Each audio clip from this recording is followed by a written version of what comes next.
ito na nga yung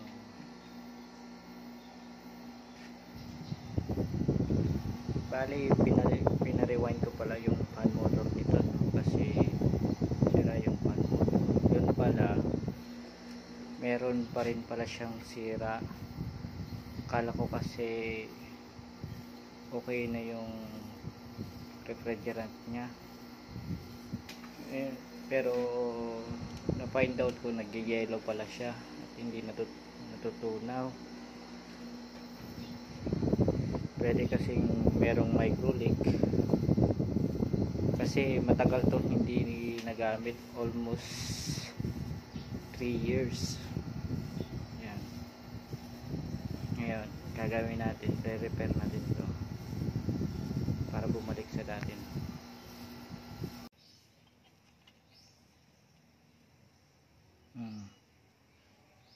Yan po yung leak powder.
Ayan guys, magbabackfill na tayo, no? So ang ginawa ko palang diskarte dito, nilagyan ko lang ng maliit na capillary, no? Para mamaya pag pinsot ko hindi ako mahirapan, at para purpose din nito, para solid din yung papasok na refrigerant, no? Para sa system niya, para hindi sakal yung compressor. Yan lang po yung tips, no? Para mapadali yung pag pinsot. Kasi minsan kadalasan pag nilagay ng charging line, mga 2 to 3 years o 1 year o wala pa nga 1 year, nagkakaroon na ng leak sa charging line, no? Yung sa parang pito niya doon, lumuluwag kasi yung minsan sa vibration nito, hindi ko lang alam.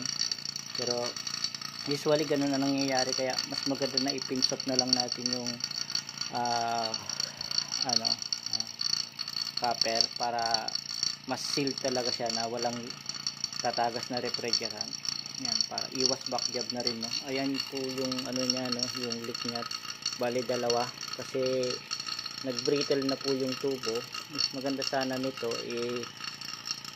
mapinturahan para coating na rin niya, mas tumagal pa, kasi itong area na to malapit to sa dagat, no? Kaya medyo acidic yung hangin, at minsan kung nababasa ng ulan, ganun ang nangyayari, no? Yan, vacuum na tayo. So ayun, no, continuation. Ito, maglalagay na tayo ng initial na refrigerant para malaman natin kung may leak o wala. Lagyan muna natin ng initial kahit na 100. Lagyan natin 100. Pwede na yan. Kulang pa.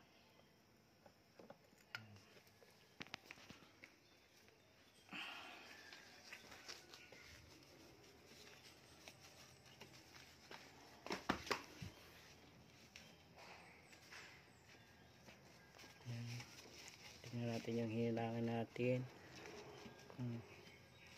Meron. Triple check tayo sa lahat ng hinangan natin. Mamaya meron yan. Pero okay naman yung vacuum niya, no? Yan.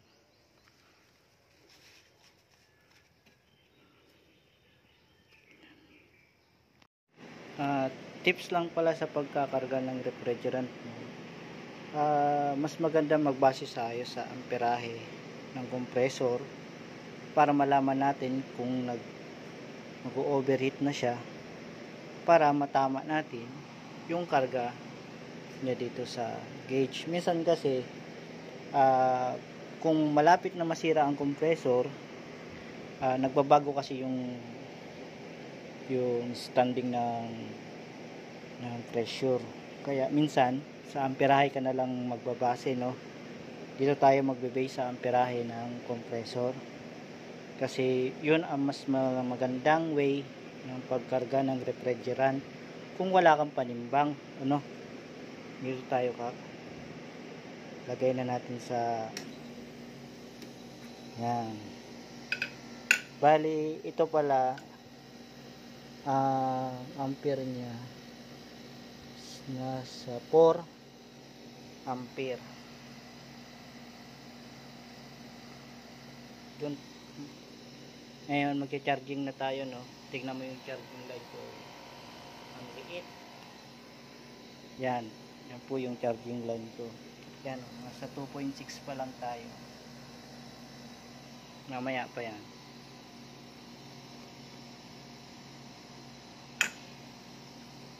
Kahit sagad mo yan, okay lang yan kasi maliit naman yung charging line natin doon. Wait lang natin yan.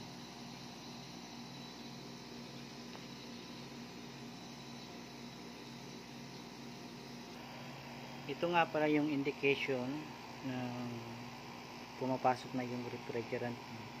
Pag natunaw na yan, mamaya check na natin yung karga para malaman natin kung nasa tamang pressure na. Kasi si R22, ang standing pressure niya pag running is pwedeng 50 or 60, 65, mga ganyan, 70. Yan yung tamang pressure para dito sa R22, no? So okay pa naman yung amperahe natin, pwede pa tayo magkarga. Kaya wala pa tayo sa kulang pa tayo, kaya siya nagyayelo, no? Yung pressure ng refrigerant is mahina pa, kulang pa, wala pa sa standard, kaya yan nagyayelo. Pero once na matunaw na yan, magno-normal na yan yung pressure niya. Bali nagsacycle pa yung refrigerant. Wait lang natin.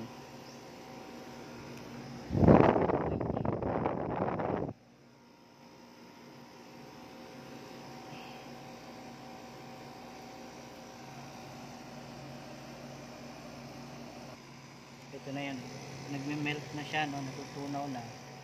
Ibig sabihin malapit na tayo sa tamang pressure at yung amperahe niya naman tumaas na rin na 3.6 na. Titignan natin yung gauge niya, no?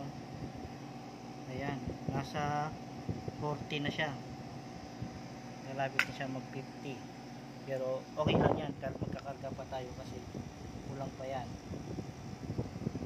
na tayong lalagpas dun sa tamang amperahe niya kasi medyo may kagandahan na itong compressor. Mas maganda na mababa lang.